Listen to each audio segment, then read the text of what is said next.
Welcome to the ultimate guide to church live streaming on a budget.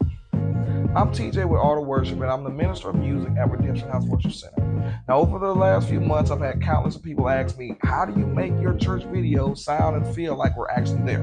Well, today I'm excited to share with you the secret. In this video, I'll show you exactly how to set up a professional multi-angle live streaming system for under $1,000. Yeah, it's possible to deliver amazing sound and visuals without spending a fortune. We'll cover the equipment that you're going to need. We'll cover how to capture high quality video and audio, and I'll even give you a few tips and tricks on what makes you truly connect with your audience. I don't know why I messed up the word audience, but that's okay. Anyway, let's make it happen. Don't forget to like, subscribe, and hit the bell so you don't miss any of our worship tech tips and tricks. Let's get started. Alright, so we're going to start with a device called the Roland AeroCaster. Now, you probably know Roland for the keyboards and their amps and things like that, and they deliver on audio. And that's going to be the first part of what I talk about with this thing and how I set up our live stream for a budget. Give me a second, I got to grab the thing. Just begin to open up your mouth and decree and declare things. And you begin to see God move some things. He's a miracle worker today. He's a miracle worker today.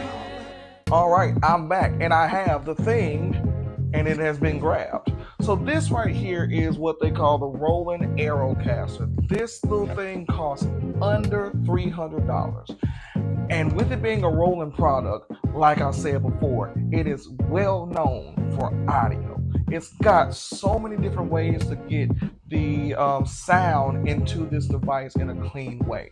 If you have a mixer, that's the way I do it at my church at Redemption House Worship Center. So we take and we have two stereo buses. Well, we have one stereo bus. It comes out of two aux outs. And I can explain that in a later video. If you like this video enough to actually give it some love, I can explain a little bit more how I set up the mixer itself. But today is about the brains of the operation. This bad boy right here, the Roland AeroCaster for live streaming. Now, what it has on it is two XLR inputs. Now, I take the stereo buses that I've created. They're panned left and right. I have different instruments going left, different instruments going right, things like that. Vocalists going right down the middle, so you get a nice little I'm there feel. Now, you plug those directly into the mic ends here. And you have this nice little thing here, mic 1 and 2, where you can hit that button and you can make it a stereo mix. So you're not just getting two mono mixes right down the middle and assaulting your ears. Now, I haven't seen any interfaces or anything like that. Now, I haven't seen, I'm not saying they don't exist, but I haven't seen many interfaces that have the capability to do what this thing can do with two mix buses coming into it at the same time. Now, you have gain here, obviously, where you can turn the gain up for each side, left and right.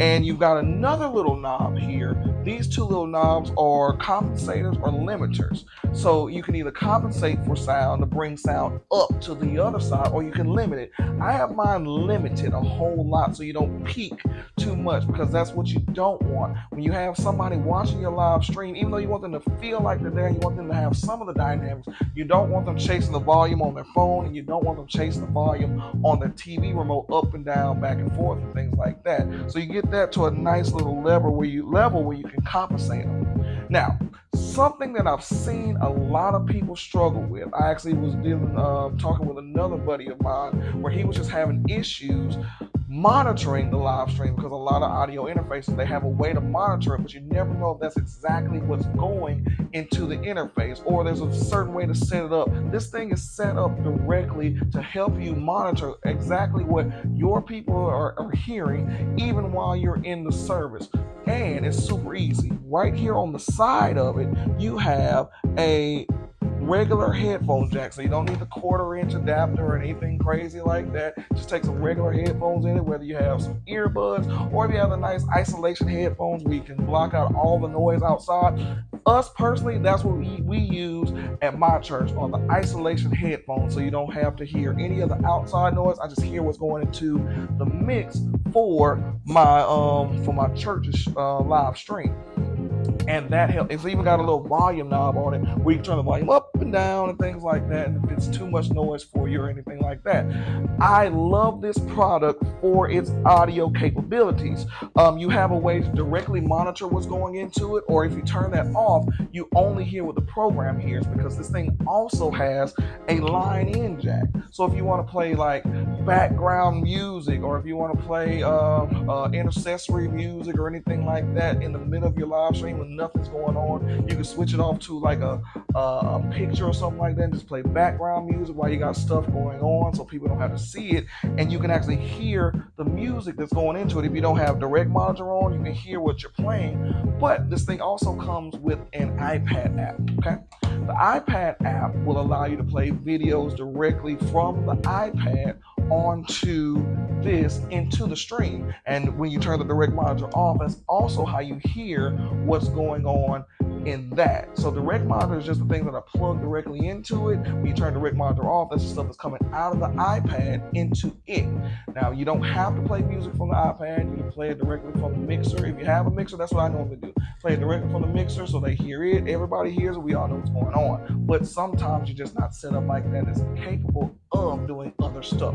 So if there's something in the live stream you just don't need people to see or don't want people to hear, but you want to keep the live stream up, you can play a whole video where it's just like random stuff going on. I don't want to say random stuff, but you got just stuff going on that somebody can watch and enjoy without having to show what's going on in the sanctuary, because sometimes those are private, intimate moments that are only for the people in the sanctuary, and you can also do that. All right. Now we're going to get into some of its video capabilities. The reason I got this thing initially was because I was using OBS. And I was using a Scarlet Focusrite interface and all that good stuff, and it was just so many hoops and hooplas I had to figure out, and I had to figure out how to get more cameras on there, and that stuff was starting to look expensive. And right now we just don't have the budget to do that. But we all had iPhones or Androids, we all had iPads, we all had stuff like that. So I did some research, and we wanted different angles, and that's something that I couldn't figure out with OBS. I could get two angles because I was using my iPhone camera, and I was using this app called Camo to shoot one other angle, but I couldn't figure out how to add any more video sources to it without it being super expensive and having to get a dedicated video switcher, and then having to get cameras that had HDMI ports, and that was just going to be expensive. And I said we were going to keep this under $1,000, right? So what I found was the Roland AeroCaster for video switching. So it's got these 4 buttons right here. There's a fifth one on the app too. So you have 5 different video sources you can use, and the video sources come from a phone that you already have. You can take any smartphone, you can take any Android device, any iPhone device that can download Roland satellite camera, and you can use it as a wireless camera. Now that's huge because the wireless cameras allow you to go anywhere and set your cameras up anywhere in your service. So you can get right up in somebody's face, you can be back behind somebody if you need to, you can do whatever you want to because you have the flexibility of it being completely wireless, and it's free. Like I said, this device is only $300, a little less than $300 actually, when I purchased it. I don't know, they might have gone up, inflation is a thing, but you do have that option and the capability of wireless cameras. You can also, for your feed, you can stream your screen to one of the 5 video switchers, right? So what that means is you could take the second screen, like if you have lyrics or if you have scriptures on a screen, you could take that screen, capture it, and then put it in your live stream. So they don't have to squint and look at the camera behind the preacher.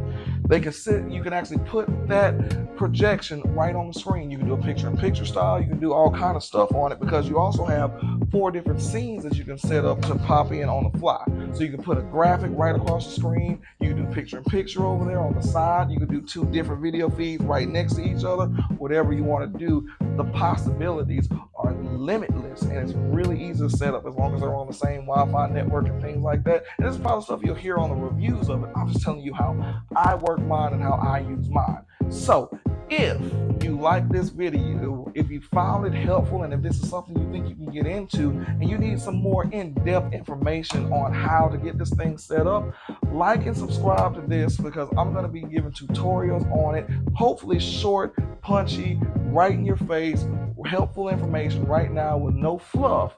I'm going to give you all the information you need to get this thing set up, but let me know it's something that you need, something that you want, something that you like for your church to set up their live stream for under $1,000. And I'll show you how to get it set into the mixer. I can show you how to get the camera set up, show you how to get different angles that we use at our church and things like that. I hope you enjoyed, and I hope it was helpful. Show me some love.